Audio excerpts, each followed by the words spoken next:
Hari ini kita akan bersama merenungkan firman dengan satu tema, yaitu hidup yang diubahkan oleh kebangkitannya. Masih dalam masa Paskah, kematian, kebangkitan, dan kenaikan Yesus ke sorga. Kita akan terus belajar merenungkan firman Tuhan, bagaimana kuasa kebangkitannya yang dahsyat itu membawa perubahan yang signifikan dalam kehidupan kita. Kita akan melihat dan membaca dari Lukas pasalnya yang ke-24, ayat 46 sampai 49. Mari Bapak Ibu yang bisa melihat dengan jelas ke depan, boleh membaca dengan bersuara bersama dengan saya. 2, 3, katanya kepada mereka, ada tertulis demikian, Mesias harus menderita dan bangkit dari antara orang mati pada hari yang ketiga. Dan lagi dalam namanya, berita tentang pertobatan dan pengampunan dosa harus disampaikan kepada segala bangsa, mulai dari Yerusalem. Kamu adalah saksi dari semuanya ini, dan aku akan mengirim kepadamu apa yang dijanjikan Bapakku. Tetapi kamu harus tinggal di dalam kota ini, sampai kamu diperlengkapi dengan kekuasaan dari tempat maha tinggi. Katakan amin. Suatu kali ada satu pertemuan antara guru dengan murid-muridnya. Dan guru ini berkata kepada murid-muridnya, sebentar lagi kita akan merayakan Paskah. Jadi guru itu memberikan telur plastik kepada anak-anaknya, kepada murid-muridnya, dan berkata, minggu depan ketika kita bertemu, kalian boleh mengisi telur ini dengan apa yang kau anggap baik. Misalnya boleh diisi bunga, diisi rumput dan sebagainya. Dan memang ada satu anak yang dianggap terbelakang di kelas itu, dan ketika minggu depan mereka mengumpulkan telur-telur itu, ada yang diisi bunga, ada yang diisi rumput. Tetapi satu anak ini telurnya itu kosong, tidak diisi apa-apa. Lalu ditertawakanlah oleh seluruh kelas. Lalu guru itu bertanya, mengapa enggak diisi? Bukankah ini Paskah? Lalu anak yang sederhana ini menjawab, Pak Guru, bukankah di Paskah ini kita merayakan kebangkitan Tuhan Yesus, dan kubur Tuhan Yesus itu kosong. Jadi saya tidak mengisi apa-apa kepada telur ini. Saudara, ternyata anak ini yang paling mengerti arti Paskah. Ketika kita berbicara tentang kebangkitan Tuhan Yesus, kubur kosong, seperti yang saya sampaikan dalam firman pada perayaan Paskah yang lalu. Kubur kosong membuktikan bahwa Yesus hidup. Yesus bangkit dari kematian. Ini merupakan bukti statis tentang kebangkitan Yesus. Tetapi ada bukti dinamis, yaitu apa saudara? Melalui kebangkitannya, dengar baik-baik saudaraku, ada perubahan yang radikal dalam kehidupan murid-murid Yesus. Tangkap hal ini saudaraku, bukan sekedar kita merayakan masa Paskah ini sebagai kebiasaan kita, tetapi kita harus mendapatkan satu makna dari kebangkitan Yesus. Kebangkitan Yesus harus mengubah kehidupan kita. Katakan amin saudaraku. Harus ada perubahan yang signifikan, perubahan yang radikal dalam kehidupan kita. Apa yang terjadi dengan murid-murid yang mengalami kebangkitan Kristus? Yang pertama dalam Lukas 24 ayat 48 dikatakan, kamu adalah saksi dari semuanya ini.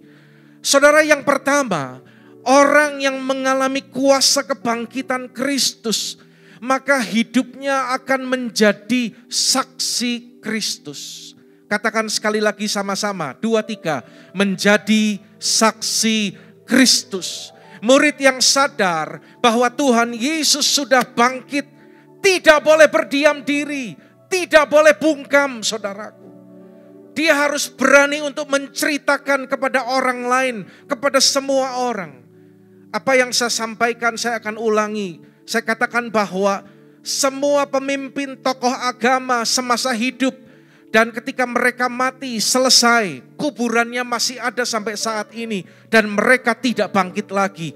Hanya Tuhan Yesus yang mati, bangkit dari kematian dan naik ke sorga. Tepuk tangan bagi Allah kita, saudara. Tepuk tangan yang luar biasa bagi Allah kita. Saudara, jangan diam. Hari ini Tuhan berkata, jadilah saksi. Murid-murid yang mengalami kebangkitannya, maka hidupnya menjadi saksi. Tuhan katakan, engkau saksi dari semuanya ini. Tunjuk kanan kiri, bilang, engkau saksi dari semuanya ini. Bilang, saudara, kalau yang enggak bilang tak suruh maju ke depan. Bilang, engkau saksi dari semuanya ini. Ya, inilah amanat agung, saudara. Ya, dengar baik-baik, ini yang harus saudara dan saya sampaikan. Ajak orang-orang di sekitar kita, sampaikan kepada mereka bahwa Yesus mati menebus dosamu dan dia dibangkitkan. Kalau kita ingat cerita tentang wanita Samaria, bagaimana dia berjumpa dengan Yesus dan hidupnya mengalami perubahan. Dia pulang ke tempat tinggalnya dan orang-orang satu kampung dibawa datang untuk mengenal Yesus. Luar biasa. Andreas setelah berjumpa dengan Yesus, dia pun mengajak saudaranya yang bernama Petrus menjadi pengikut Yesus. Bahkan sampai akhirnya Petrus ini lebih terkenal daripada Andreas. Saudara, ada sukacita yang besar bagi orang-orang yang suka mengajak orang lain untuk mendengar Injil, untuk mendengar kebaikan Tuhan. Mari saya mendorong jemaat Tuhan di tempat ini. Jangan diam, saudara. Mari belajar untuk bersaksi bagi kemuliaan Tuhan. Jangan berkata, aku enggak ngerti Pak. Aku belum mengerti seluruh Alkitab Pak. Saudara, jangan menunggu kita mengerti seluruh Alkitab baru kita memberitakan Injil kepada orang lain. Suatu kali ada seorang misionaris bernama Hudson Taylor. Dia berjumpa dengan seorang anak muda yang belum lama bertobat. Dia bertanya, berapa lama engkau menjadi orang Kristen? Lalu anak muda ini menjawab, baru 3 bulan Pak. Lalu misionaris ini bertanya, berapa jiwa yang kamu menangkan? Belum satu pun yang saya menangkan. Kan saya baru belajar. Kita sering kan mendengar ini kan? Kan saya masih baru. Saya baru belajar. Saya belum tahu apa-apa. Lalu Hudson Taylor ini memberikan pertanyaan kepada anak muda ini. Kalau kamu nyalakan lilin ya dengan api, saya mau bertanya kepadamu, berapa lama api menyala? Apakah menunggu lilin itu setengah baru apinya nyala? Oh ya tidak. Begitu api itu dinyalakan, maka lilin api itu akan menyala pada lilin itu. Tepat seperti katamu. Demikian juga, bukankah engkau ketika engkau mengenal Yesus sebagai Tuhan dan Juru Selamat, engkau harus segera bersaksi bagi banyak orang tentang kebangkitan Yesus. Saudara, ada seorang oma yang sederhana. Maaf, dia buta huruf. Tetapi lewat kehidupan oma ini, ketika dia memberitakan Injil, seorang ibu itu akhirnya bertobat. Dan waktu berjalan, ibu ini mengenal Tuhan meskipun keluarganya ini belum mengenal. Sampai menghadapi tantangan, sampai akhirnya ibu yang mendengar berita Injil ini dan bertobat, yang mendengar dari oma ini, maka keluarganya satu persatu mulai percaya kepada Tuhan Yesus. Dan apa yang terjadi saudara, sampai akhirnya dari keluarga ini, ya, lebih dari 150 orang keluarga besar ini, mereka itu percaya kepada Tuhan Yesus. Bahkan sebagian besar mereka akhirnya dipakai Tuhan untuk melayani Tuhan sebagai hamba Tuhan. Saudara, bayangkan seorang oma yang sederhana, tidak bisa baca tulis. Anda di tempat ini pasti lebih baik Anda bisa membaca, bisa menulis. Tetapi seringkali kita diam, kita tidak mau berkata-kata tentang iman kita kepada orang lain. Ya, mengapa kita harus bersaksi? Dengar baik-baik jemaat, karena hanya di dalam Yesus ada keselamatan. Katakan amin, saudaraku. Ya, apa yang dikatakan ketika Yesus ada di kayu salib pada Jumat Agung yang kita peringati, dia berkata sudah selesai, tetelestai, it's finished.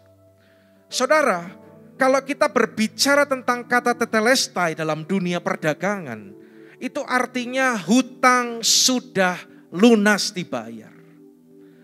Ketika kita melihat ini dari dunia pengadilan, maka dikatakan hukuman sudah ditanggung. Tentunya oleh Tuhan Yesus. Bukankah seharusnya kita yang harus dihukum dan masuk neraka, saudara? Tetapi Yesus sudah tanggung semuanya itu. Ketika berbicara dalam dunia militer, maka dikatakan peperangan sudah selesai dan dimenangkan oleh Tuhan Yesus. Saudara, celaka kalau sampai Tuhan tidak berkata selesai di atas kayu salib. Ya. Ketika ada di kayu salib, bahkan Yesus berkata kepada seorang penjahat yang ada di sebelahnya. Ketika orang itu percaya, maka Yesus berkata, hari ini juga engkau ada bersama dengan aku di Firdaus. Ini adalah jaminan kehidupan kekal, saudaraku. Itulah yang Yesus lakukan. Hanya Yesus sampai akhir hayatnya, sampai ajalnya selesai di dunia ini, dia tidak pernah minta ampun untuk dosa-dosanya. Kenapa, saudara? Karena hanya Yesus yang tidak pernah berbuat dosa. Bahkan dia adalah orang yang mengampuni dosa-dosa manusia, yang menyerahkan dirinya untuk menebus dosa-dosa manusia. Karena itu mari kita beritakan ini, saudaraku. Baik kepada orang terdekat, apalagi kalau Anda punya saudara, keluarga dekat yang belum percaya. Gunakan kesempatan baik-baik. Ya, ketika ketemu bukan hanya kita ngobrol tentang yang lain, tetapi yang terutama, Tuhan, aku mau keluargaku juga mengenal Tuhan. Sehingga mereka juga boleh diselamatkan. Seorang penginjil terkenal, Billy Graham, ini penginjil Amerika ya, saudaraku ya. Dia dipakai oleh Tuhan dengan luar biasa.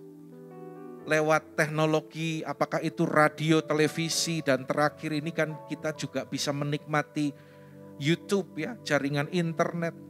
Dalam kehidupan Billy Graham diperkirakan lebih dari 2 juta orang mendengar berita Injil dan diselamatkan lewat kehidupannya. Luar biasa enggak, saudaraku? Ayo jemaat Tuhan, kita jangan berdiam diri. Kita harus bergerak untuk menjadi saksinya Tuhan. Katakan amin, saudaraku. Saudara, jadi saksi itu adalah ciri orang yang diubahkan melalui kuasa kebangkitan Kristus.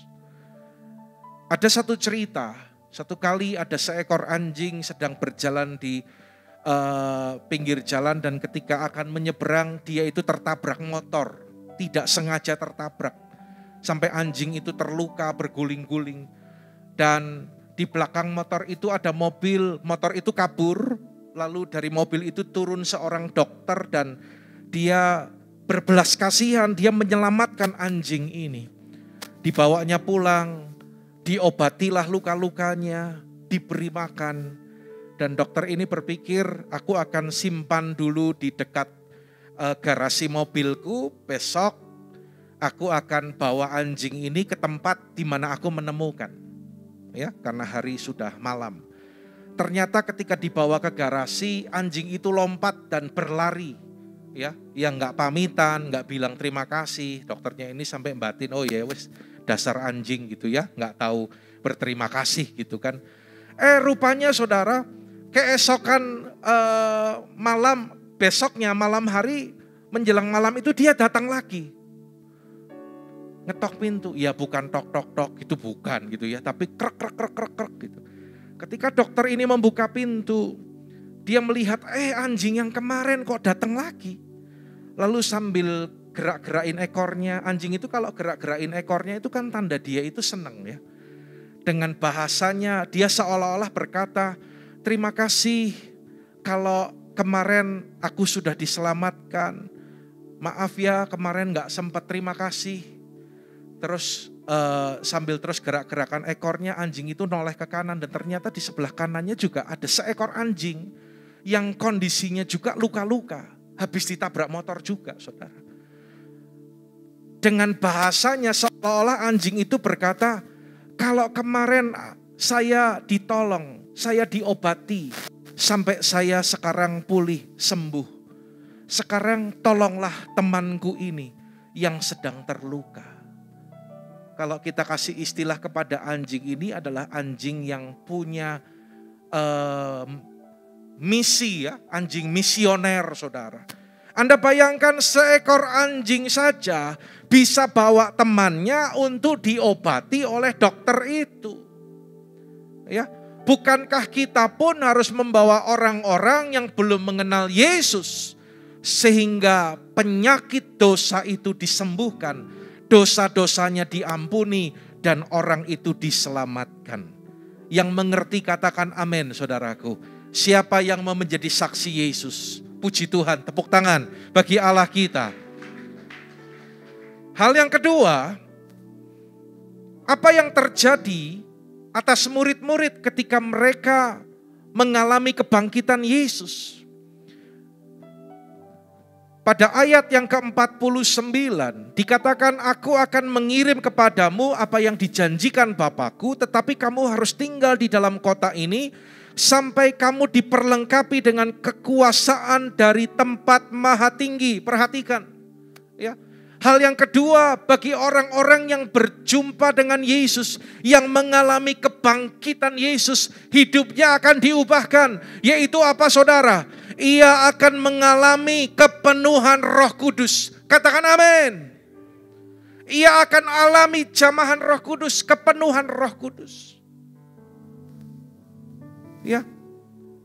Kata kekuasaan dari tempat maha tinggi itu, itulah kuasa Roh Kudus. Itulah Roh Kudus yang Bapa berikan bagi orang percaya, saudara. Kita lihat dalam Yohanes pasal yang ke-14 ayat 16 dan 17. Aku akan minta kepada Bapa dan ia akan memberikan kepadamu seorang penolong yang lain. Ada dari keyakinan lain yang berkata seorang penolong yang lain ini kan seorang nabi ya, yang dipercaya dan sebagainya. Dicuplik ayat ini. Padahal kalau kita lihat selanjutnya, seorang penolong yang lain supaya ia menyertai kamu selama-lamanya. Jadi ini Roh Kudus, saudara. Roh kebenaran. Dunia tidak dapat menerima dia sebab dunia tidak melihat dia dan tidak mengenal dia.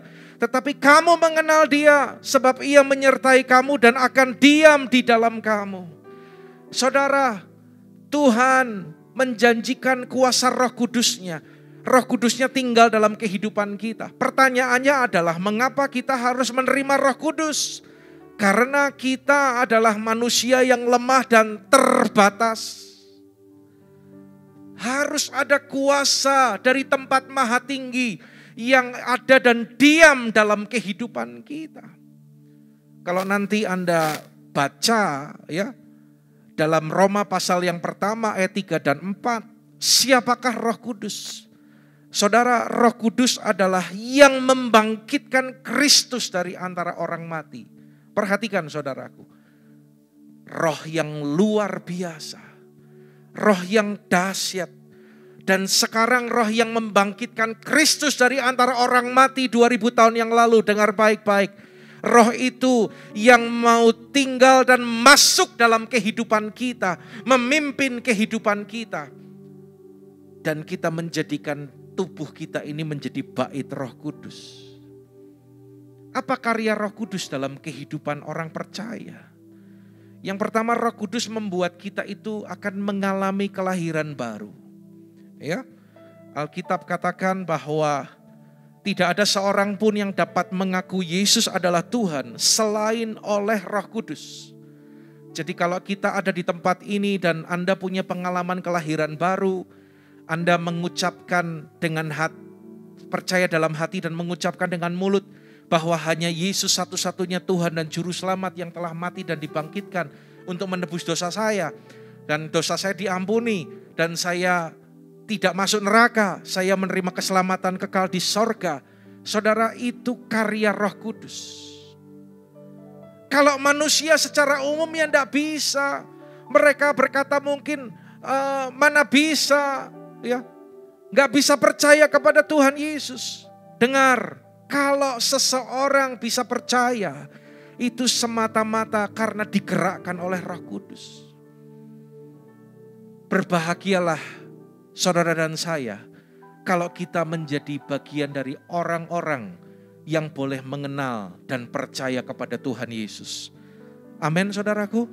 Ya, Charles Spurgeon, dia berkata gini, jika aku mencari Tuhan, itu adalah bukti yang jelas bahwa Tuhanlah yang pertama-tama mencari aku dan menemukan aku, menaruh kerinduan dalam hatiku untuk aku datang mencari Dia.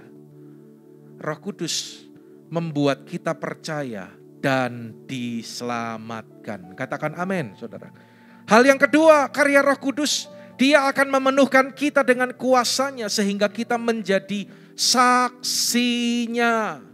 Kisah para Rasul pasal yang pertama ayat yang ke-8 berkata, tetapi kamu akan menerima kuasa kalau Roh Kudus turun ke atasmu dan engkau akan menjadi saksiku, kata Tuhan. Mulai dari Yerusalem, seluruh Yudea, Samaria dan sampai ke ujung bumi. Yerusalem artinya dalam lingkup terkecil kita, ya. Yudea, Samaria artinya dalam lingkungan yang lebih luas lagi, mungkin tetangga kita, teman-teman kerja kita, ya, sampai orang-orang yang lebih jauh lagi, sampai setiap orang. Saudara, Tuhan rindu memakai kehidupan saudara dan saya. Yang menangkap katakan amin, saudara. Hidup yang dipenuhi Roh Kudus. Saya berharap tidak ada seorang pun yang tidak menerima maksud dan rencana Tuhan lewat firman-Nya pagi hari ini. Ya, ketika Anda membuka hati, Anda akan tangkap sesuatu dan hidupmu diubahkan. Rindu tidak dipakai Tuhan, saudara? Amin, saudara. Apakah Anda hanya cukup puas untuk menjadi jemaat yang baik, jemaat yang manis, yang rajin beribadah, yang duduk dengan rapi mendengarkan firman dan selesai? Tidak. Kehendak Tuhan adalah Tuhan mau pakai kehidupan saudara. Masih kurang semangat aminnya, saudara. Kehendak Tuhan, Tuhan mau pakai kehidupan saudara. Masih belum semua. Kehendak Tuhan, Tuhan mau pakai kehidupan saudara. Berikan tepuk tangan bagi Allah kita, saudara. Ya, Anda bisa melihat bagaimana sepak terjang para rasul. Orang yang dipenuhi Roh Kudus.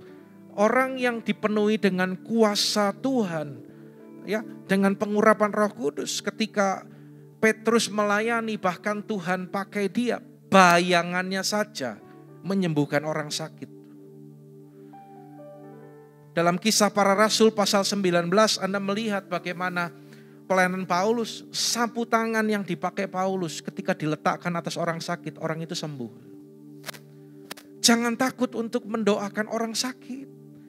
Kalau dengar ada orang sakit, Anda harus datang dan mendoakan di dalam nama Tuhan Yesus.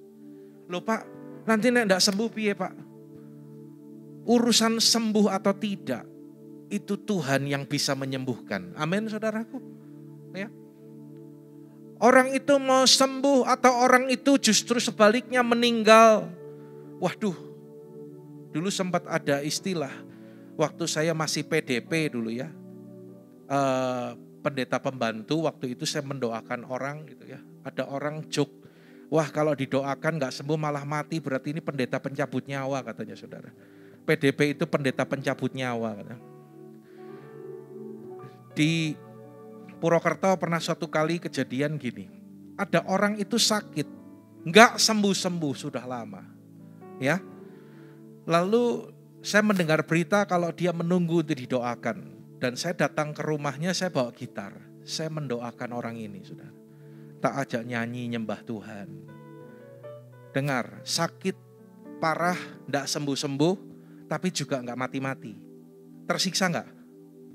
Tersiksa nggak? Orang yang sakit tersiksa, orangnya yang nungguin juga tersiksa kan? Tak ajak nyembah, begitu selesai penyembahan, tak doain, saya pulang. Saya dikabari, sudah pulang ke rumah Tuhan. Saya mau tanya, itu pertolongan Tuhan enggak? Iya, jangan takut mendoakan. Lah Pak, nek mati, ya kan bukan Anda yang matiin dia. Ya toh, kalau dia sembuh Tuhan yang sembuhkan. Kalau memang Tuhan panggil, itulah kehendak Tuhan. Ya, saudara, bahkan juga Tuhan Yesus lakukan banyak mujizat karena dia bergantung kepada Roh Kudus. Ya, Roh Allah yang hidup dalam kehidupan kita, itulah yang akan memampukan kita. Di masa perjanjian lama, kalau Anda melihat ada seorang nabi yang luar biasa bernama Elia, dia bisa membuat hujan turun, dia bisa membuat api turun dari langit. Dan sebelum dia pergi, anak didiknya yang bernama Elisa ini berkata kepada Tuhan untuk meminta 2 bagian dari roh Elia, artinya minta pengurapan. Ya, saudara, Alkitab bukan hanya menjanjikan pengurapan double porsi seperti Elia yang diberikan kepada Elisa, tapi dengar, Tuhan merindukan, Tuhan menjanjikan dunamos, kuasa Roh Kudus yang membangkitkan Yesus dari antara orang mati. Itu tinggal diam, bekerja dalam kehidupan kita. Sehingga kita bukan lagi menjadi orang-orang yang kalah. Kita tidak lagi menjadi orang-orang yang penakut. Kita tidak menjadi orang-orang yang tidak berani untuk melayani orang lain. Ingetin kanan kiri saudara, ada Roh Kudus loh dalam kehidupanmu. Bilang. Ya, Anda berani tidak ngomong gitu? Hah? Siapa yang percaya ada Roh Kudus dalam kehidupan kita? Saya mau nanya, sing tidak angkat tangan itu berarti roh apa? Makanya kalau ditanya itu jawab saudara. Saya tanya, siapa yang percaya ada Roh Kudus dalam kehidupanmu? Puji Tuhan. Ya, Roh Kudus ya. Jangan yang lain loh ya. Ya kalau yang belum bertobat ya dulu ada Roh Kudus segala macam gitu. Tapi orang percaya dipenuhi Roh Kudus. Dan katakan kanan kiri, ada Roh Kudus yang berkuasa dalam kehidupanmu. Amin saudara. Saudara akan dipakai Tuhan. Markus 16 ayat 17-18 berkata, tanda-tanda ini akan menyertai kehidupan orang percaya. Wow, mereka akan mengusir setan demi namaku. Jangankan mengusir setan, zaman sekarang orang Kristen itu malah takut sama setan. Lagi mau kencing ke kamar mandi, ada klotak glondang gitu, kucing nyenggol kaleng, cet, setan. Loh kok bukan orang Kristen yang mengusir setan, malah setan yang mengusir orang Kristen. Ki piye to, saudara? Hah? Saya ingat dulu waktu awal-awal, belum lama saya di Wonosobo dan saya pergi pelayanan ke Kebumen, ke yang lain, saya tuh sering lewat jalur Waduk Sempor itu pakai motor, saudara. Dan dulu kalau naik motor malam gitu saya pakai headset dan ngobrol sama istri saya sepanjang jalan. Ya. Malam itu lewat Waduk Sempor itu tidak ada penerangan. Dan situasinya itu rada horornya gini. Kalau angin bertiup kencang, itu pohon pisang itu goyang-goyang gini. Lah itu kalau orang penakut, orang gak sadar hidupnya ada Roh Kudus, goyang-goyang itu dibilang apa? Setan. Ya. Jangan sibuk ngurusi setan. Tapi biarlah kita minta supaya mata kita itu melihat Tuhan. Ada orang pengajarannya itu urusannya sama setan terus. Kalau doakan ke rumahnya, di rumahmu, di ruang tamu ada 4 setan. Yang satu di ujung, yang 2 duduk di kursi tamu. Lah kok enak duduk di kursi tamu? Ya. Yang satu lagi di ruang tengah.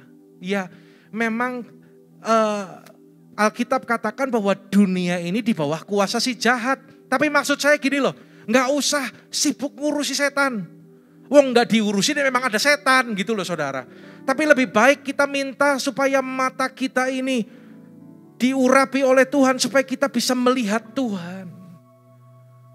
Jangan sampai lihat setan peka, tetapi Tuhan hadir, kok nggak ada hadirat Tuhan ya? Lah kan payah saudaraku, kualik saudaraku. Ya, saudara, satu kali saya berkenalan dengan sepasang suami istri dalam perjumpaan yang sepertinya tidak disengaja. Ya, dalam satu kali acara pemakaman kami berkenalan dan kami berjumpa, lalu mulailah kami kenal. Dan waktu itu saya mendengar kalau sang istri ini dari hasil pemeriksaan itu tidak bisa punya anak.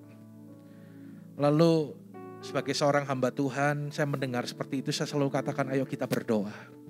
Kita doa saudara, kita mendoakan, saya mendoakan dalam nama Tuhan Yesus. Dan berapa lama, enggak berapa lama saya mendengar berita, puji Tuhan Pak. Akhirnya ketika dokter berkata enggak mungkin punya anak, tapi nyatanya sekarang saya sudah hamil. Saudara, bukan saya, tapi Tuhan yang menyembuhkan, Tuhan yang melakukan mujizat. Mulai hari ini jangan takut untuk mendoakan orang. Amin saudaraku. Jangan takut sama setan. Jangan takut ngusir setan. Pilih mana? Ngusir setan apa diusir setan? Nah puji Tuhan. Yang jawab ngusir setan berarti mau ngusir setan. Yang enggak jawab enggak jelas ini saudaraku. Ya, ada kuasa Roh Kudus, dipenuhi kuasa Roh Kudus, Tuhan akan pakai kehidupan saudara dengan luar biasa. Yang menangkap katakan amin. Yuk berikan tepuk tangan bagi Allah kita. Semangat saudaraku. Saudara, berikutnya orang yang alami kebangkitan Yesus. Hal yang ketiga, ciri yang ketiga, perhatikan pada ayat yang ke-50 sampai 52. Saya akan bacakan pada bagian 51. Dan ketika ia sedang memberkati Yesus ya, memberkati mereka, ia berpisah dari mereka dan terangkat ke sorga. Perhatikan, mereka artinya murid-murid ini sujud menyembah kepadanya. Lalu mereka pulang ke Yerusalem dengan sangat sukacita. Orang yang alami kuasa kebangkitan Tuhan, yang melihat bagaimana Tuhan Yesus bangkit dari kematian, oh hidupnya diubahkan. Ciri yang ketiga apa? Hidupnya akan menyembah Tuhan. Saudara, menyembah. Ketika mereka bertemu dengan Yesus, mereka segera sujud dan menyembah. Berbicara menyembah dari kata proskuneo. Ya, proskuneo itu artinya tukis, mencium. Berbicara tentang satu keakraban. Kalau Anda penyayang binatang, khususnya pelihara anjing, Anda akan mengerti hal ini. Ya, bagaimana anjing itu bisa memiliki keakraban dengan sang tuan, dengan sang pemilik. Proskuneo itu juga berarti seperti anjing yang menjilat tangan tuannya. Dan arti yang ketiga, bersujud atau tersungkur dalam pemujaan dan penghormatan. Saudara, inilah yang Tuhan kehendaki bagi kita orang-orang yang mengalami kebangkitan Kristus. Yohanes pasal yang keempat ayat 23-24 berkata, tetapi saatnya akan datang dan sudah tiba sekarang bahwa penyembah-penyembah benar akan menyembah Bapa dalam roh dan kebenaran. Katakan amin saudaraku. Dan Bapa menghendaki penyembah-penyembah demikian. Sebab barang siapa menyembah Allah, menyembah Dia. Karena Allah itu adalah roh, ia harus menyembah dalam roh dan kebenaran. Saudara, Tuhan menantikan, merindukan pribadi-pribadi yang menyembah kepada Dia. Kita bersyukur melalui Bapak rohani kita Pak Niko, kita tahu bahwa DNA gereja kita ya adalah restorasi Pondok Daud. Yaitu prajurit-prajurit Tuhan yang gagah perkasa, yang memiliki gaya hidup, doa, pujian dan penyembahan. Bersama-sama dalam unity, siang dan malam dan melakukan kehendak Tuhan pada zaman ini. Miliki gaya hidup menyembah. Orang yang menyembah kepada Tuhan, dia memiliki sikap yang hormat dan tunduk kepada Dia. Karena itu jemaat, kalau di gereja lagi suasana pujian dan penyembahan, jangan pelan-pelan kalau nyanyi. Nyanyi yang keras, bebaskan roh kita untuk memuji dan menyembah Tuhan. Nah ini kelebihan kalau kita ibadah onsite ya seperti ini. Kita bisa tepuk tangan, kita bisa nyanyi, kita bisa bersorak bagi Tuhan. Ya, kalau ibadah online ya nggak bisa, belum tentu. Mungkin WL-nya nyanyi, kitanya diem. Ya enggak saudara, malah ada yang ngemil. Nyetel ibadah bukan ibadah tapi nonton ibadah itu beda. Kalau online mungkin sambil nyetel ibadah bisa sambil makan, sambil tidur-tiduran, selonjor kayak gitu. Ya, ada yang ibadah nyetel ibadah online sambil olahraga. Keren kan saudara? Kita enggak memenuhi unsur ini nih. Bersujud tersungkur dalam pemujaan dan penghormatan kepada Tuhan. Ada yang nonton video ibadah sambil masak. Jangan-jangan ada di tempat ini waktu online dulu. Ya. Ini kelebihan kalau kita ada di tempat ini. Ayo jemaat, belajar ya. Kalau kita sedang waktu pujian dan penyembahan, jangan diam. Mana suaranya? Jangan diam. Nyanyinya jangan pelan-pelan. Nyanyi yang keras. Biar suara kita terdengar dari sorga. Bebaskan hidup kita untuk bersorak memuji menyembah Tuhan. Ya, orang tua itu jangan bangga kalau anak-anaknya bisa nyanyi lagu Inggris. Lagu cinta-cinta. Lagu Korea lah. Lagu-lagu yang populer saat ini. Ada orang tua yang bangga anaknya bisa nyanyi. Bukan itu. Bangga kalau anak kita itu suka memuji dan menyembah Tuhan. Saudara, ada satu cerita di satu peternakan. Ya. Ada seekor anjing kecil yang stres. Nah, ini gambarnya anjing ya, saudaraku ya. Karena dia mendengar dari ayam berkata, bos itu paling sayang sama saya, ayam. Karena tiap hari aku bisa kasih telur ke bos. Lalu dia dengar sapi dengan angkuh berkata, oh bos paling sayang sama sapi. Karena sapi tiap hari susunya diperah dan diminum oleh sang tuan. Kalau lagi perlu membawa barang berat, barang itu bisa ditaruh di punggung sapi. Anjing ini makin tertekan. Ya, karena anjing gak bisa kasih telur. Anjing gak bisa kasih susu seperti sapi. Anjing gak bisa membawa barang yang berat seperti sapi. Lalu anjing kecil ini stres, saudara. Sampai akhirnya ibu dari anjing kecil ini berkata, anakku, kamu jangan minder, kamu jangan stres. Kalau kamu mau, kamu bisa kok jadi binatang favorit bagi tuan kita. Bagaimana caranya? Caranya gini, kalau tuan kita itu pulang kerja, dia capek, kamu sambut dia, kamu dekati dia, sambil kamu goyang-goyangin ekormu, kamu puterin dia, bahkan kalau perlu kamu lompat ke pangkuannya, ya biar dia senang. Dia kan pulang kerja itu capek, lelah, maka dia akan terhibur. Dan anjing kecil ini melakukan hal itu, benar. Tuannya itu sangat senang, saudara.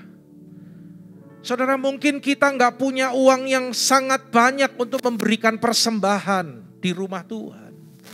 Mungkin Anda berkata, aku nggak punya kemampuan, nggak punya pengetahuan, Pak, aku nggak punya skill. Kalau hari ini kita bisa lihat tampilan gambarnya itu jelas ya. Anda kerasa enggak? Dibanding minggu-minggu lalu gambarnya ini tambah bagus. Enggak ada orang ya? Hah? Itu sampai bulunya anjing itu kelihatan tuh. Tuh.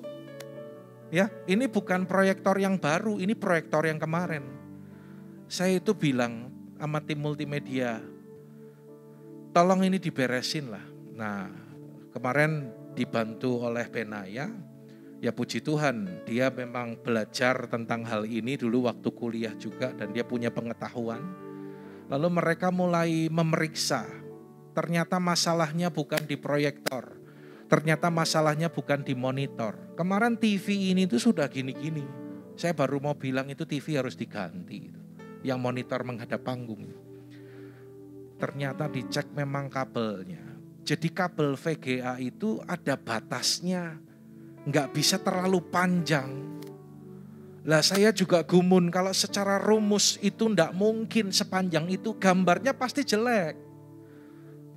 Lalu saya nanya sama Benaya, lah kok ada yang jual? Ya memang orang yang jual ya siapa yang mau beli ya dia akan jual, nggak peduli speknya seperti apa. Lalu dia mulai cek dan dia mulai hitung bahwa jarak sekian maksimal harus kabel ini. Lalu sambungnya lagi pakai kabel ini. Lalu nanti ada konverter lagi dipasang. Bingung nyari orang, lalu akhirnya kemarin Benaya dengan Om Hartoyo naik ke plafon sini. Saudara, naik ke plafon ini horor loh. Karena ini besi holo. Ya, bukan saya nggak mau masang, tapi saya nggak mungkin naik ke atas. Orang kuat plafonnya, saudaraku. Ya, naik ke atas diurut, sudah terpasang nyala turun, mati lagi saudaraku. Wah, cari-cari lagi, ternyata udah beres, kabel semua beres, komputernya yang gak support, harus diinstal lagi driver tertentu dan sebagainya. Saudara, mungkin kita gak punya pengetahuan tentang hal tertentu, mungkin kita gak punya skill, ya. Bukan skill ya, gak punya skill. Mungkin kita gak punya uang banyak untuk memberi, untuk persembahan kita. Tetapi dengar, dengan memiliki hati yang menyembah kepada Tuhan, hidupmu akan menyenangkan Tuhan. Amin saudaraku. Ya, mari kita belajar. Kalau Anda nanti melihat dalam kitab Wahyu pasal yang keempat, ya, bahwa di sorga nanti, setiap saat, setiap waktu, tugas kita adalah memuji dan menyembah Tuhan. Anda bisa bayangkan kalau orang percaya sekarang tidak terbiasa muji nyembah Tuhan. Bahkan di gereja pun diam, apalagi di rumah. Ya, nanti Anda akan protes ketika di sorga. Kok bosan ya kayak gini? Nggak terbiasa saudaraku. Karena itu mari belajar dari sekarang. Belajar dari sekarang. Orang yang alami perjumpaan dengan Tuhan Yesus, dia suka menyembah. Katakan amin saudaraku. Dan yang terakhir, ini hal yang penting. Ayat 53. Mereka senantiasa berada di dalam bait Allah dan memuliakan Dia. Pribadi yang alami perjumpaan dan mengalami kebangkitan Kristus. Maka yang keempat, cirinya adalah ia akan mengiring Yesus dengan setia. Katakan amin saudaraku. Kata senantiasa berada dalam bait Allah. Senantiasa itu gini loh, artinya itu bertekun, setia, rajin, tidak kendor. Itu senantiasa. Dan Tuhan mau kita senantiasa mengiring Yesus. Kisah Rasul 2:42 yang bisa ikut baca dengan keras. 2:3. Mereka bertekun dalam pengajaran rasul-rasul dan dalam persekutuan, dan mereka selalu berkumpul untuk memecahkan roti dan berdoa. Ada kata bertekun enggak di sana? Halo? Ada kata selalu enggak di sana? Selalu itu senantiasa, bukan kadang-kadang. Bahasa Jawanya bukan kolo-kolo. Ya aku kebaktian kolo-kolo. Ya enggak gitu. Ya. Senantiasa. Bertekun. Nah ini ayat yang pasti apal. Baca yuk yang warna kuning. Ya. Kalau yang di rumah-rumah lagi ibadah juga, yuk baca yang keras supaya terdengar oleh telinga kita ya. 2, 3. Janganlah kita menjauhkan diri dari pertemuan-pertemuan ibadah kita seperti dibiasakan oleh beberapa orang, Tetapi marilah kita saling menasihati dan semakin giat melakukannya menjelang hari Tuhan yang mendekat. Bukan Pak Andi yang ngomong, tapi Alkitab yang bicara. Ya, justru jangan menjauhkan diri. Ayo tangkap ini saudara. Senantiasa bertekun, setia mengiring Yesus. Justru kita harus melakukannya semakin giat. Alkitab katakan, makin sungguh-sungguh, makin hari makin giat menjelang hari Tuhan. Artinya menjelang Tuhan Yesus akan datang untuk menjemput kita. Saya akan tunjukkan hasil penelitian di Amerika Serikat. Yang bisa baca dengan saya. Orang, 2-3. Orang yang keras ya, 2-3. Orang yang rajin beribadah relatif lebih sehat dibanding yang tidak suka ke gereja. Ini penelitian, berarti ada datanya, berarti ada surveinya, bukan sembarangan. Mau sehat? Loh, ini orang jawab berarti artinya apa? Mau sehat? Orang yang rajin ibadah relatif lebih sehat. Ada yang kurang sehat, ada yang sakit. Lalu saya katakan, ayo ibadah. Pasti sehat, saya bilang. Iya, tekanan darah akan menjadi lebih stabil. Ya, ketika kita memuji Tuhan, bersorak bagi Tuhan, maka hati yang gembira itu adalah obat. Lalu ketika kita dengar firman, kita diajar pola hidup yang sehat. Bagaimana kita mengelola hati kita. Kita tidak hidup dalam kebencian, jangan hidup dalam kepahitan, ya. Jangan hidup dalam dosa. Itu kan diajar seperti itu. Juga pola makan yang baik, pola istirahat, pola hidup yang sehat itu seperti apa? Saudara, itu akan menenangkan hormon stres atau hormon negatif. Hormon yang negatif itu akan merugikan tubuh kita. Itu terjadi ketika seseorang dalam situasi depresi, tertekan, stres. Tentunya karena jauh dari Tuhan.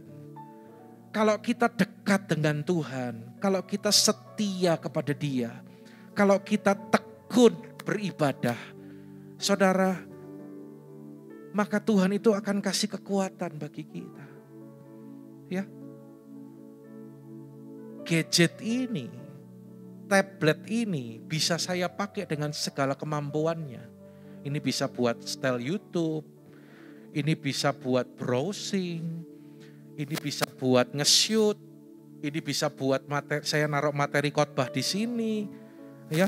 Saya bisa kirim email, saya bisa gambar, saya bisa ngerekam dan lain sebagainya, fitur-fitur yang lain. Kalau saya lagi bosen, kalau lagi nunggu di bandara gitu, saya buka tab, buka HP, saya main game.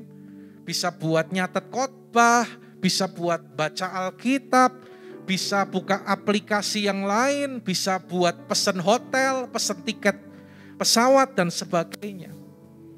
Tetapi tidak akan bisa digunakan kalau tidak ada daya pada baterainya. Secanggih apapun tab, ya, komputer puluhan juta, kalau baterainya habis tidak bisa dipakai. Kenapa orang stres? Kenapa orang tertekan? Kenapa orang gak punya kekuatan menghadapi hidup ini? Karena dia tidak dekat dengan Tuhan. Firman Tuhan hari ini mengajak kita, ayo kita mengiring Yesus dengan setia. Ya, Dia sudah kasih yang terbaik buat saudara dan saya.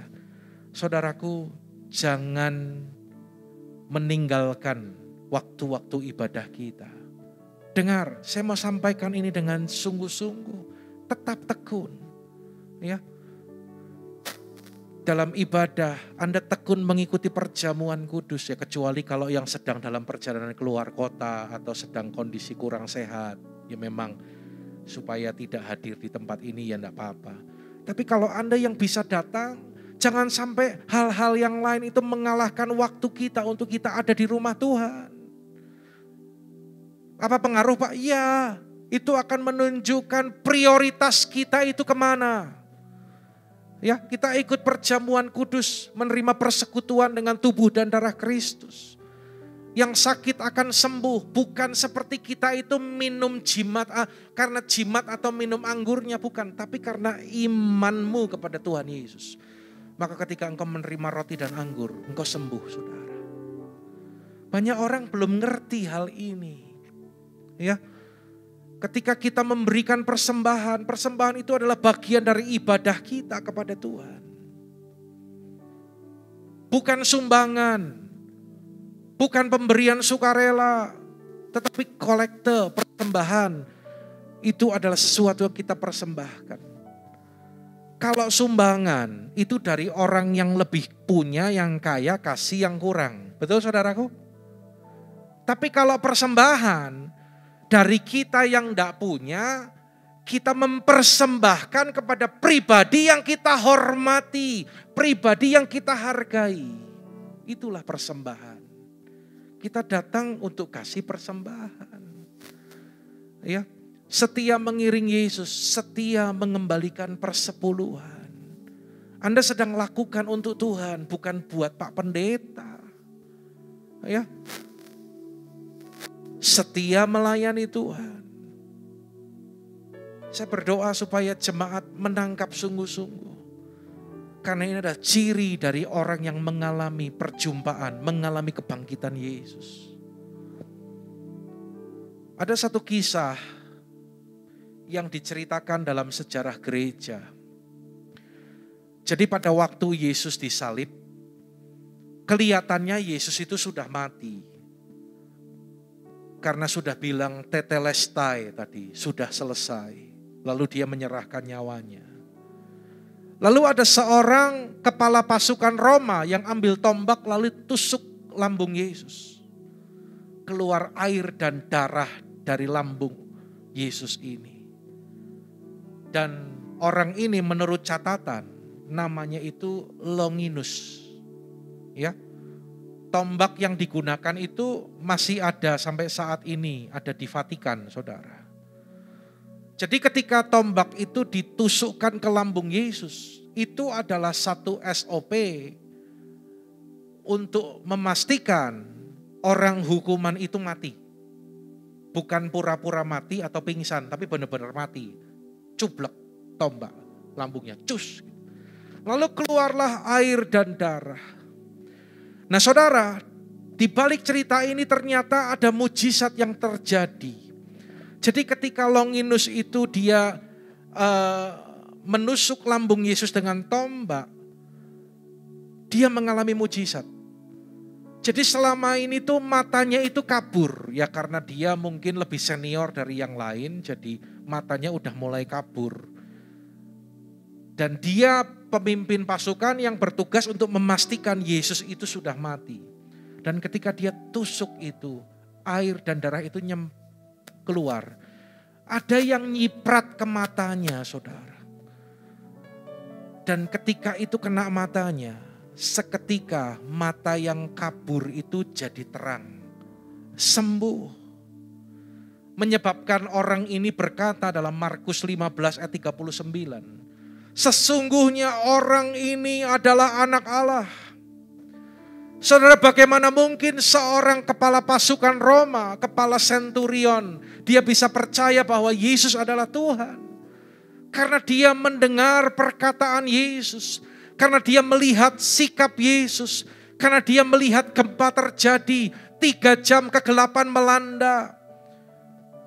Mata yang tadinya kabur, yang agak rabun, tiba-tiba menjadi terang dan bisa melihat kembali. Dengar, sejak saat itu Longinus percaya kepada Yesus. Dia meninggalkan semua berhala di Roma dan dia percaya kepada Yesus. Bahkan dia melepaskan diri dari dinas kemiliteran dan menjadi saksi Kristus. Dia ke Yunani, ke daerah Turki, dia beritakan Injil. Berkali-kali dianiaya, berkali-kali disiksa, tetapi tidak menyurutkan semangatnya. Dan terakhir dia menjadi martir di Kapadokia, daerah Turki, saudara. sampai gereja Roma Katolik menganugerahkan julukan santo kepadanya. Seorang penentang Yesus ketika berjumpa dengan Yesus yang mati dan bangkit, hidupnya pasti tidak pernah sama lagi. Dari seorang pembenci menjadi seorang saksi Kristus. Saudara, banyak orang sudah mengalami. Bagaimana dengan Anda? Jangan berhenti hanya merayakan masa Paskah ini, tetapi engkau harus alami kuasa kebangkitan yang mengubahkan kehidupanmu. 4 hal ini, ciri yang akan terlihat. Orang yang alami kebangkitan Kristus akan menjadi saksi, akan mengalami kepenuhan Roh Kudus, menyembah Tuhan, dan mengiring Yesus dengan setia. Amin. Kita berikan tepuk tangan bagi Allah kita.